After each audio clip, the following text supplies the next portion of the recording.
કોન્ટ્રોવર્સીસ તો અત્યારે ખજૂરભાઈ અને કીર્તિ પટેલનો વિવાદ ચાલી રહ્યો છે, ટ્રેન્ડમાં ચાલી રહ્યો છે. કે શું વિવાદ છે એના વિશે આપણે થોડુંક સમજશું, કે જે અમને ઇન્ફોર્મેશન મળેલી છે અને મેં જોયેલું જે છે એના વડે ઉચ્ચારણ કરશું આપણે. તો કીર્તિ પટેલ સાચા છે કે ખજૂરભાઈ સાચા છે? તમને પાછળ ફોટો દેખાય છે કીર્તિ પટેલ સાથે મારો? નથી દેખાતો ને? વાળી બાજુ ખજૂરભાઈ સેલ્ફીવાળો ફોટો દેખાય નથી દેખાતો? તો એ કંઈ સાચા નથી. આપણે એક પણ એમ નથી કહેવાનું કે આ સાચા અને આ ખોટા. આપને જે જાણવા મળેલું છે મને એના વડે હું તમને થોડું ઘણું કહીશ. વિડીયો ચાલુ કરતાં પહેલાં 3 વાતનું હંમેશા ધ્યાન રાખવું.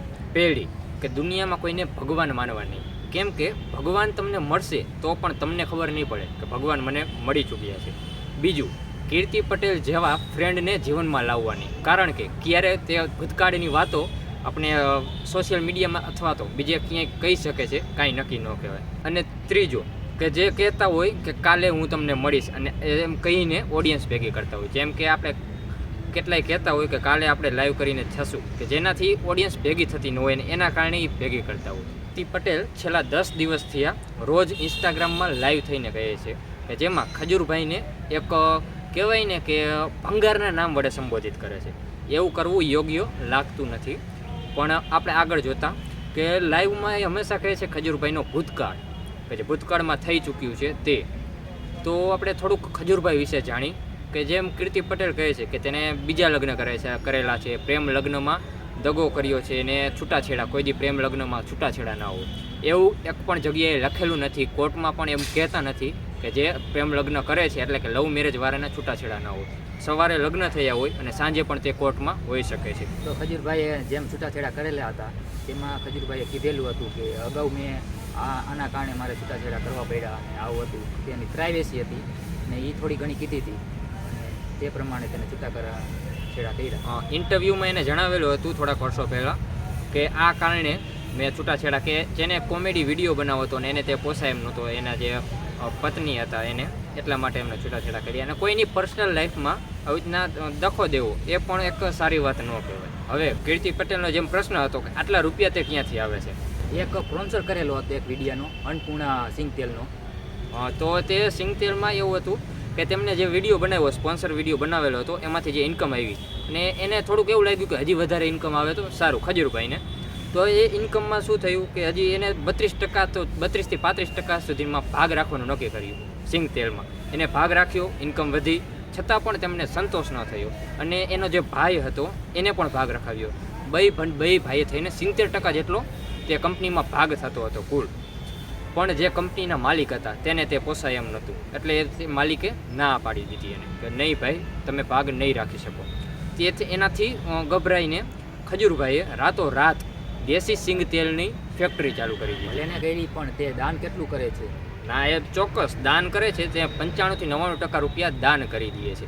પણ કીર્તિ પટેલનું એવું કહેવું છે કે તે ઇન્કમ નથી આપેલી, એને દાન કરેલા છે રૂપિયા. કદાચ માની લ્યો કે દાન ના હોઈ શકે, પણ કોઈ પણ દાનવીર એવો છે નહીં દુનિયામાં કે જે છુપું દાન કરી શકે. કદાચ એને નીતિન જાની એટલે કે ખજૂરભાઈને રૂપિયા દાન દીધેલા હશે તો કોઈ કહેતું કેમ નથી. એટલે કે આપને વિશ્વાસ નથી આવતો કે દાનમાં દીધેલા હશે ને નથી દીધા તો આટલા રૂપિયા આવ્યા ક્યાંથી? અરે બાપ રે, ये तो धोती खोल रहा है. ખજૂરભાઈ ગરીબોના દેવતા સ્વરૂપે છે. એના માટે ઘણા મકાનો બનાવેલા છે. હમણાં એનો વિડીયો આવેલો હતો કે જેમણે એમાં કહેલું કે 350 મકાન એને હમણાં કમ્પ્લીટ કરેલા. 350 મકાનના 5 થી 10 લાખની અરાઉન્ડ આપણે ગણી તો કુલ થાય છે 17 કરોડ જેવા રૂપિયા. અને એની આપણે ચેનલની ઇન્કમની બધી વાત કરી તો ચેનલમાંથી એને 3 થી 5 કરોડ જેટલું ઇન્કમ થયેલું છે. બીજી રીતે પણ ગણી તો 2-3 કરોડ આપણે ગણી લાગી, એટલે કે 7 થી 8 કરોડ જેટલી ઇન્કમ થાય છે. તો બાકીના રૂપિયા જે 10 કરોડ વધેલા છે તે ક્યાંથી આવેલા છે? જે પણ રીતે રૂપિયા આવતા હોય એ રીતે પણ તે દાન તો કરે છે ને. ગરીબોમાં કેટલા રૂપિયા દાન કરેલા છે અને હજી સુધીમાં એક પણ એવો વિડીયો નથી આવેલો કે જેમાં ખજૂરભાઈએ કોઈને કાંઈ ખરાબ લાગતી વાતો કરી હોય અથવા તો અપશબ્દ બોલ્યા હોય એવો. મારો કહેવાનો મૂળ હેતુ એ છે કે તે રૂપિયાનો સારો ઉપયોગ કરે છે, ખરાબ કાંઈ ઉપયોગ કરતા નથી. એટલે આવા પ્રશ્ન ઉપાડવા તે સમાજમાં થોડુંક નબળું લાગે છે. કે જેમને આ પ્રશ્ન ઉપાડ્યો છે એટલે કે કીર્તિ પટેલ, કે ખજૂરભાઈ આટલા રૂપિયા ક્યાંથી આવે છે અને ભૂતકાળ અને એ બધું જે કીધેલું છે, પહેલાં મારું એવું કહેવું છે આપણું ચરિત્ર સારું હોવું જોઈએ છે. કે સોશિયલ મીડિયામાં અને ગમે ત્યાં કંઈ એવી બેન દીકરીઓ હોય અને તે એવી ગાળું બોલતી હોય કંઈ સારું લાગે? એમનો વિરોધ કંઈ કરશો નહીં, ભગવાન બનીને અમારે આવ્યા અને એ અમારા ભગવાન જ છે. વેદના અમે સમજવી, અહીંયા અમને પૂછે ખજૂરમાં આયા અમારા પાસે બેન પૂછ્યું અમને કેટલા તમે દુઃખી હો, અમને કેટલું અત્યારે સુવિધા કરી દીધી ખજૂરમાં એમને, કેટલું જીવન અમારું સુધરી ગયું. અત્યારે અમને આમ કેટલું ઓલું હાલ લાગે છે, બેહવી બહારની દુનિયા બધી ભાળવી છે. મેં ખજૂર મામા અહીંયા હાજર જ રહેતા હતા, મકાન બનતું હતું ત્યાં સુધી. પછી અમને બધું પૂછ્યું હતું કે તમારે શું જોઈએ છે અને તમારે શું બનાવવું. અમે કીધું અમારે એક છત હોય ને તો સારું, અમારે પાણી પડતું એવી છતમાં એમ રહેતા હતા. એવામાં અમને આવીને એમને અમારા હાથ ચાલીને અમને અહીં લાવ્યા હતી. મારા ભાઈ વિશે જે કોઈ વિરોધ કરે છે ને એનું કોઈ જગ્યાએ નહીં સારું થાય એનું, અને એને તો આમ જીવશે ને ત્યાં સુધી જીવડા પડવાના છે એને, કેમ કે એ ગરીબના આડે પગે આવે. આ વિડીયોમાં જેમ કીધું એમ કે કીર્તિ પટેલે જણાવેલું કે ખજૂરભાઈએ જેને સપોર્ટ કરેલો હતો એ જ એને નકારી રહ્યા છે. તો વિડીયોમાં તમે જોયું કે જેની ઘરે આપણે જઈને તપાસ કરી કે તમને આવું કંઈ ખજૂરભાઈએ કીધું હોય કે ફોર્સ કર્યો હતો, તેમણે ખુદ સ્વીકારેલું છે.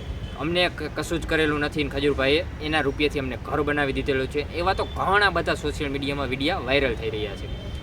તો વગર આપણે ખબર હે કે વગર આપણે જાણીએ કોઈ પણ એવો દોષ ન લગાવી શકાય કે ખજૂરભાઈએ જે કરેલા છે, જેટલા માટે ઘર બનાવેલા છે તેમાં બહુ કંઈ છે નહીં, અથવા તો ફોર્સ કરે છે. એનો ટીમનો પણ એક વિડીયો વાયરલ થયો કે જેની ટીમમાં એક માણસ છે એને ફોર્સફુલી રાખેલો છે, એટલે કે દબાણપૂર્વક એને રાખેલો છે ટીમમાં, એને રહેવું નથી છતાં પણ. એ પણ વાત ખોટી છે કે જેમના એ જે ભાઈ હતા, નામ મને નથી ખબર, એ ભાઈએ ખુદે એમ કીધેલું છે વિડીયોમાં કે ખજૂરભાઈએ કાંઈ ફોર્સ નથી કર્યો. મને એને જે દાનવીર છે અથવા તો એ દાન કરે છે એ વાત ગમે છે એટલે હું ટીમમાં રહ્યો છું. બંનેમાં તમને કહી દઉં કે કોણ સાચું ને કોણ ખોટું. તો સમાજમાં આપણે જોઈ કે સમાજમાં કેટલા પણ લોકો એવા છે કે જેના બે અર્થ થતા હોય. આ વ્યક્તિ સારો પણ છે અને ખરાબ પણ છે. આમ બધા પણ વ્યક્તિ એવા નથી હોતા કે જેને નકરા ખરાબ કામ કરેલા હોય છે અથવા તો નકરા સારા કામ કરેલા હોય છે. બધાયના સારા કામ અને ખરાબ કામ તો હોય જ છે. એટલા માટે આપણે કશું જ ન કહી શકીએ કે આ વ્યક્તિ સારા ને આ વ્યક્તિ ખરાબ. પણ હું તો તમને એટલું ચોક્કસ કહીશ કે જો તમારી પાસે સંપત્તિ હોય, રૂપિયા હોય, તો ઉપયોગ સારો કરજો. જેમ કે ખજૂરભાઈની જેમને 350 ઘર જેટલા બનાવેલા છે અને ગરીબો માટે તે દેવતા સમાન છે. એટલે એને સારા રૂપિયાનો સારો ઉપયોગ કરેલો છે. અને હા, હું એમ નથી કહેતો કે કીર્તિ પટેલ ખોટી છે કે આમ છે, હશે પણ તે પણ સાચી, પણ મને જેવું લાગી રહ્યું છે, મેં જેમ જોયેલા છે વિડીયા એ પ્રમાણે હું તમને અત્યારે કહી રહ્યો છું. અત્યારે કોર્ટમાં કેસની વાત પણ ચાલી રહી છે કે જેમને કીર્તિ પટેલ પાસે એવા પ્રૂફ પણ છે કે જેનાથી ખજૂરભાઈને કેસ થઈ શકે છે એવું એનું કહેવું છે. આપણું હજી પ્રૂફ જોયા નથી એટલે આપણે ન કહી શકીએ. અને જો પ્રૂફ હોય, અત્યાર સુધી ક્યાં ગયા હતા? મારો પ્રશ્ન એ છે, અત્યાર સુધી ગયા હતા ક્યાં? ભૂતકાળ વયો ગયો, જે એને લાગ્યું હોય કંઈક ખોટું તો ત્યારે જ કેમ નથી કહી લાગતા? અત્યારે ઠેઠ કેમ? એનો મોકો ઉઠાવ્યો અત્યારે, જ્યારે એને કંઈક આવું તે ખજૂરભાઈએ લગ્ન કર્યા અને જે કંપની ખોલી એની, ત્યારે કીર્તિ પટેલે એનો મોકો ઉઠાવ્યો. પણ હું એમ નથી કહેતો કે કીર્તિ પટેલ વિરુદ્ધ કહું, પણ એને મોકો ઉઠાવ્યો એટલું કહું. ભૂતકાળમાં ત્યારે ક્યાં ગયા હતા રવિભાઈએ જેમ કીધું એમ? હા, મારું કહેવું એ છે ભૂતકાળમાં ત્યારે ક્યાં ગયા? આટલો ટાઈમ લગીને કંઈ જ કીધું નહીં ને ડાયરેક્ટ અત્યારે એવું વાયરલ કરી દીધું કે ખજૂરભાઈ આમ ને ખજૂરભાઈ આમ ને. એને સંબોધિત કયા શબ્દ વડે કરેલા? ભંગાર નામના વડે શબ્દ કરેલા છે. અને કેટલાય લોકો તો ખજૂરભાઈના સપોર્ટમાં પણ છે. જેમ કે આપણે જે મોટા મોટા કલાકાર ક્યાંક ગઢવી છે કે જેમ કહેલું કે આ પુત્રી નામે સંબોધિત કરેલી હતી કીર્તિ પટેલને કે આવી કુતરીઓ તો આવ્યા રાખે. એવું આપણે તો કંઈ નહીં કહી, કેમ કે આપણે કોઈ તરફ નથી કે આપણે કીર્તિ પટેલનું સારું ખરાબ કહેતા કાંઈ નથી. આપણે ખજૂરભાઈનું કંઈ કહેવા માગતા. મને જે લાગે છે સાચું અમને બેને અમે કહી છીએ. અને આ વિડીયોના માધ્યમથી કોઈને કંઈ નુકસાન થાય અથવા તો કંઈ સારું થાય એવું કંઈ જ માધ્યમ નથી. પરંતુ આ વ્લોગમાં હું તમને મારી અંદરનું જે છે એ કહેવા માગતો હતો. હું જે જોઉં છું એ કહેવા માગતો. Don't controversy. ફોકસ તમારી લાઈફમાં રાખો, બીજાની લાઈફમાં દખલ અંદાજી ના કરો. મારું એટલું જ કહેવું છે. ત્યાં સુધી હવે ડાયરેક્ટ આપણે મળી નવા એક વ્લોગમાં, આવા એક કન્ટેન્ટ સાથે નહીં પરંતુ એક યુનિક કન્ટેન્ટ સાથે. ત્યાં સુધી જય શ્રી રામ, રાધે રાધે.